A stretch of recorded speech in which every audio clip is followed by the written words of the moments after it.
Hey everyone, it's me, the Undead Viking. I'm here with yet another Tales from Behind the DM's Screen. Today's episode is going to cover a lot of different things.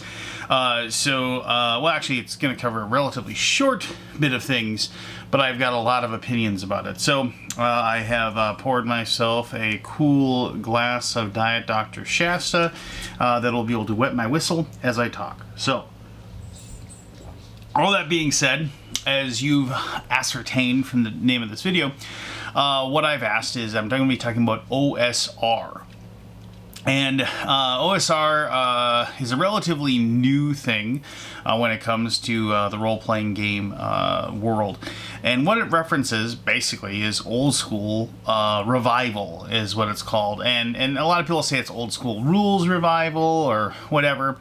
There's a lot of debates as to exactly who originally coined the term and what it means and this, that, and the other thing. But basically, what it is, it's a call for a return to a kind of a renaissance, if you will, a golden age of role playing games and Dungeons and Dragons, most importantly. Now there are different genres of games that are old school rules dependent or fall underneath that heading. You definitely could make cases for lots of old science fiction games, like Star Frontiers or Gamma World or Traveler, things like that. But for the expanse of this particular video, what I'm talking about is going to be about Dungeons and Dragons and the old school rules movement of Dungeons and Dragons. Now, as I've said, well, not technically said so far in this video, but as I've said in the title, basically there's lots of things that I have lots of different thoughts about it, but there's two things that I want to focus on, and that's the thing that I love about it and the thing that I absolutely hate about it. And I kind of waffled a bit on whether I wanted to give you the good news first to have kind of a positive attitude and then talk about the negative things, or talk about the negative thing and then end on a good news thing. So I'm a big believer in giving the good news last, so you can leave in an upswing instead of having a bad taste in your mouth. So let's talk about the bad thing. Unfortunately, I think that the premise behind the old school rules or old school revival or OSR, I'll just call it OSR from now on, is that it is this return to a heyday of our youth. Me being a man who is staring at, I'm going to be 49 in December, and I started playing D&D in the 70s. I have a very rose-colored glasses look at past editions of D&D, and most importantly, my old school, and I wouldn't even I really enjoyed the original rules. I enjoyed AD&D, but the basic set, the red box and the expert set, the Beck Me, if you will, that is really sort of my quintessential set of rules that I played in for a long period of time. That is if I think back to what I played the most in my youth and what I enjoyed the most in my youth, it was that set of rules. And looking back at it, I definitely have this belief that was possibly the best time I ever had playing Dungeons and Dragons, and that probably has a lot more to do with the fact that I played it at that time of my life. When you're young, you don't have any bills. You don't have a family to take care of. Your life and all the problems that life, and tribulations that life gives you are, for the most part, if you're lucky, just pretty much taken care of by other people that are in your life. They kind of just take control and take care of all those things. And all you have to worry about is just getting up in the morning and eating and having fun. That's what I did. And I played Dungeons and Dragons constantly when I was a youth, and it wasn't until you kind of start getting a little older and you start kind of figuring out how the world works that you stop having that kind of a childlike glee when it comes to the world. So, this being said, and where I'm going with all this, is that there are a lot of people in the OSR world that are of the belief that this is the only type of D&D that should be played. The OSR stuff is what is the best rule set. Anything else after that is complete and total garbage and should not be played, and those that play that version just don't know what they're thinking, and they're wrong for playing it, and whatever. And admittedly, I'm going to say that is a extreme small minority of people that have this level of anger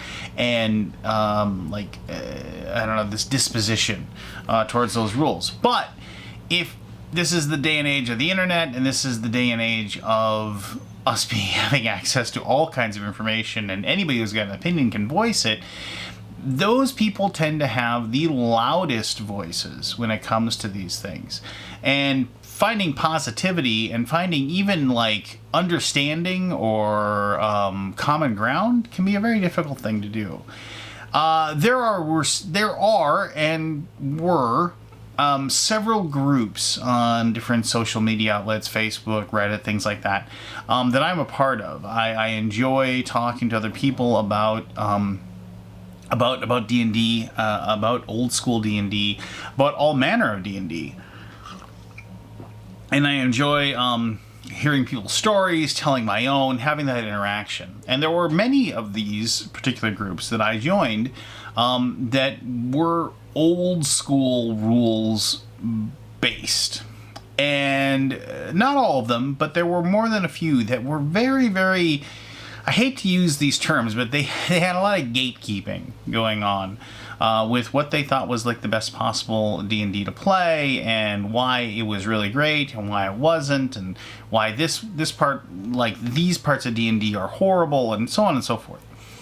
And unfortunately, a lot of the people in this one particular group for certain, that, you know, spoiler alert here towards the end of the story, that I've been banned from, and which I was banned from like months ago. So this isn't like something like oh, I was banned, like I'm gonna go and make an internet video about how angry I am. It's something like that. It was something that like, you know, it was like, oh, okay, whatever. And, but it was one of those things where they would only cater to a certain sort of mindset, which is fine, right? And in the internet world, you can make a group that is for exactly what you want to hear, and if somebody else steps in and has a point of view that's different from yours, you can just say, hey, that point of view isn't welcome here, you need to get out, and you can force them out if you want to. But here's the deal. In that particular group, I had never posted anything that was like against a certain point of view or anything like that. I hadn't, you know, made any kind of like argument against what some people were posting or this, that, and the other thing.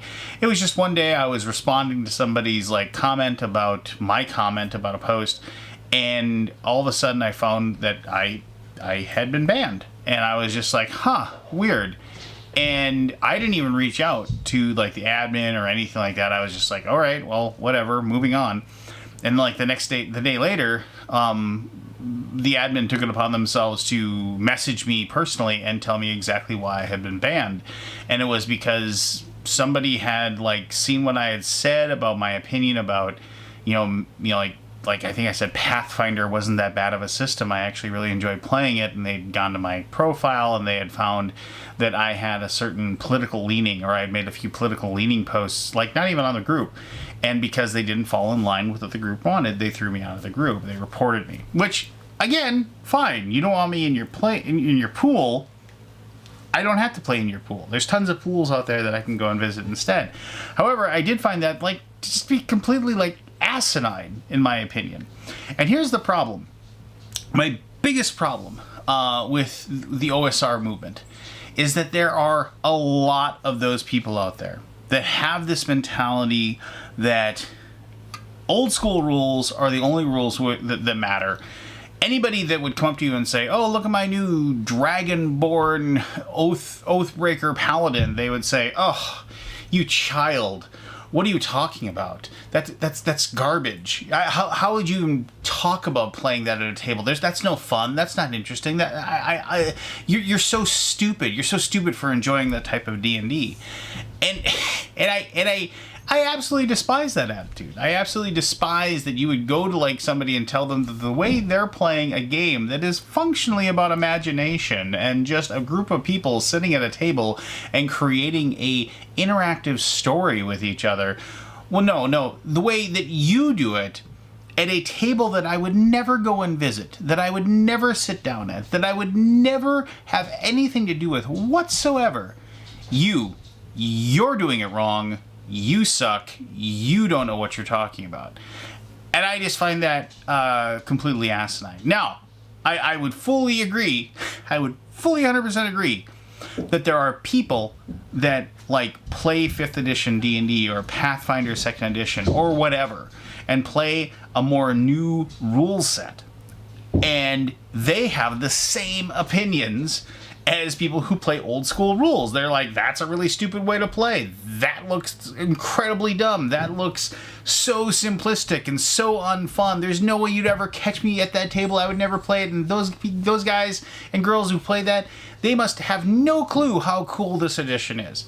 So I'm going to say there's probably people on either side, but because I'm an old schools guy and because I enjoy that and because that's where I habitate on the interweb and I talk to those people, that's the mentality that I'm being subjected to. And that is one thing that this weird, total anti new versions of D&D mentality that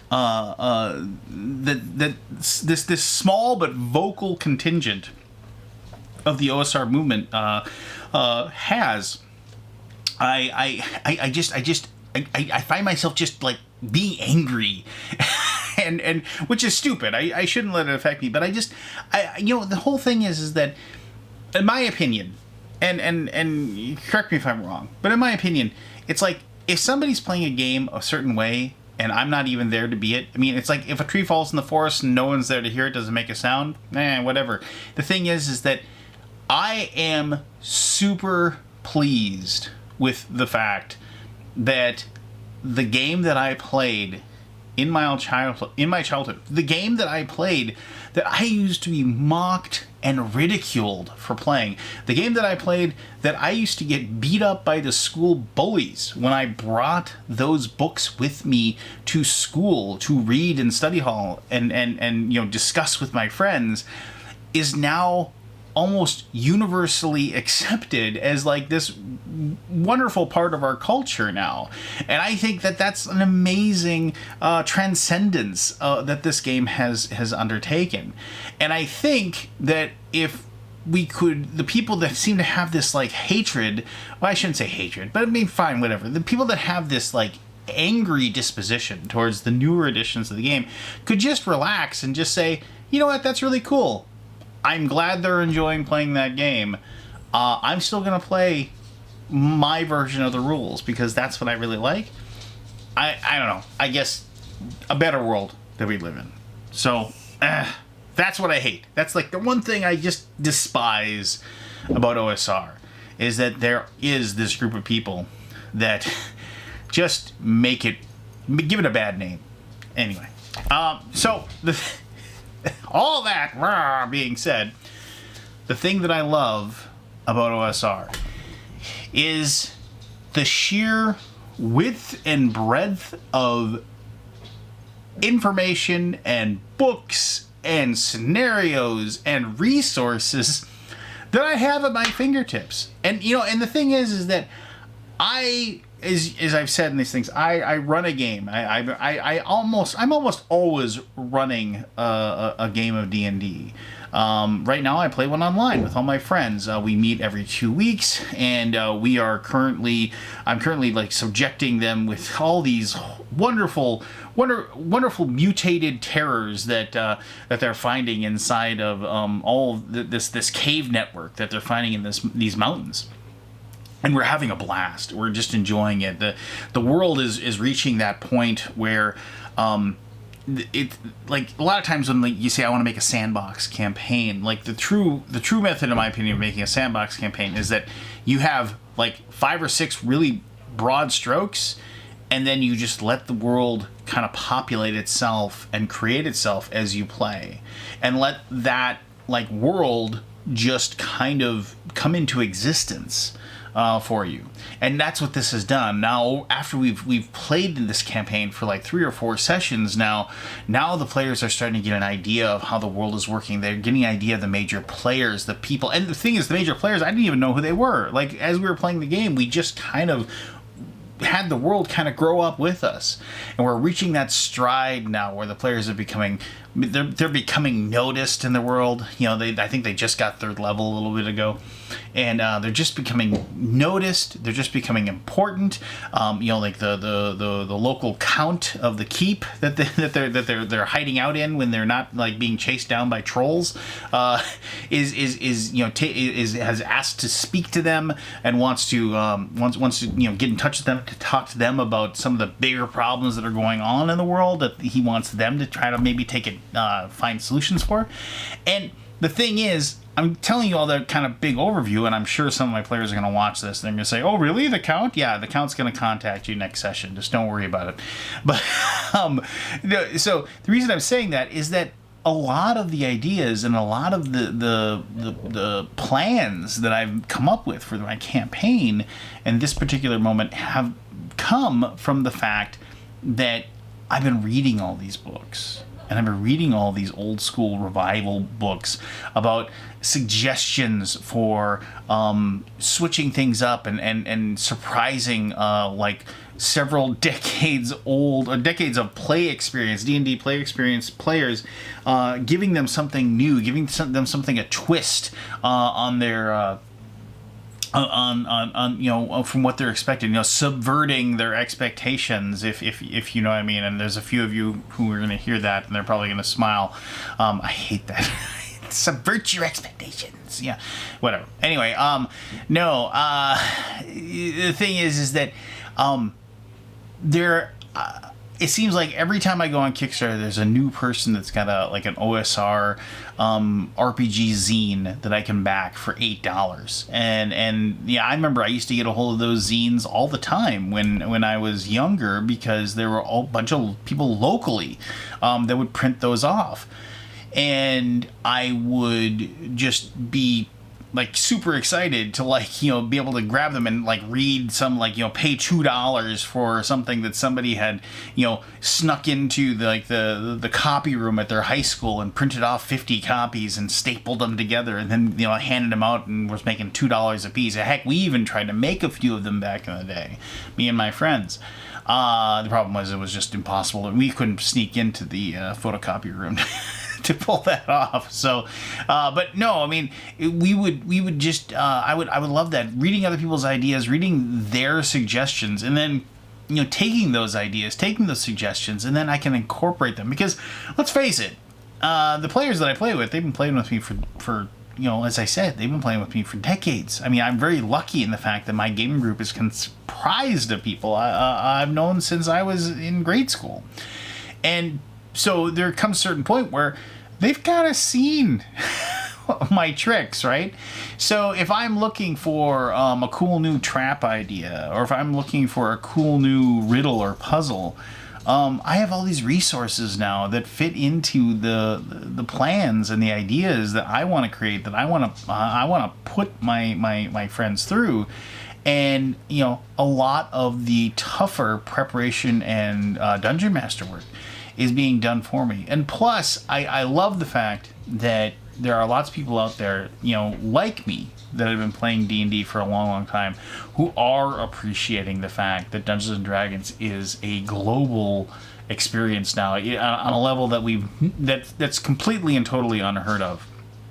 And yes, I will fully understand to a certain point the feeling that I'm sure a lot of people that are in my shoes feel. The idea that it's like, you didn't have to pay your dues, right, to get to this point of D&D. Like, we were the godfathers and godmothers of RPGs back in the day. We are the ones that were ridiculed and made fun of, and when we like shoved into lockers over the fact that we brought our Dungeons and Dragons books to school.